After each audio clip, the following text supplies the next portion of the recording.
You're listening to the Amazing Facts Daily Devotional. Today's topic, Deadly Combination. Our key Bible text today comes from Revelation chapter 2 and verse 14. But I have a few things against you, because you have there those who hold the doctrine of Balaam, who taught Balac, to put a stumbling block before the children of Israel, to eat things sacrificed to idols, and to commit sexual immorality. Balaam wasn't ready to give up after his curse against Israel failed. While God's people camped in Acacia Grove, the greedy false prophet devised a scheme to lead the Israelites astray, sending them food and immoral women.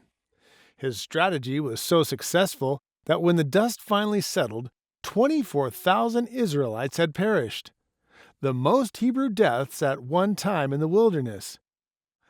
It wasn't just sexual immorality that incurred God's wrath, but the combination of food and idol worship that led disobedient men to bow down to other gods.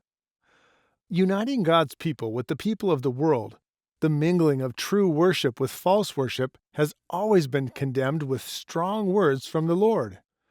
Thus, what better Old Testament story could have been used to warn the believers in Pergamos to separate themselves from the pagan world and to stay true to the faith? Yet, during the representative period of church history, AD 323 to 538, ungodly beliefs would slip into the church. Not all the Christians in Pergamos succumbed to the doctrines of Balaam, but just as Balaam, a compromised prophet of God, joined hands with Balac, a pagan king, so also compromised Christian leaders would succumb to pagan traditions and guide the church into apostasy. The marriage of church and state always leads to spiritual disaster.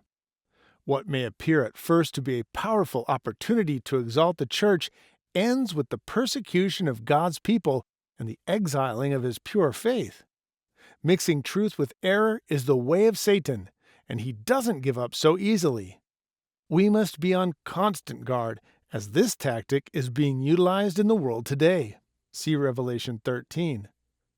God calls us to set ourselves apart from the world, 1 Peter 2:9, and not to commit spiritual adultery with the enemy. Heavenly Father, grant that I may be vigilant to keep your commandments, never compromising my faith for the purpose of looking better in the eyes of the world. Today's topic was taken from our Revelation verse-by-verse devotional.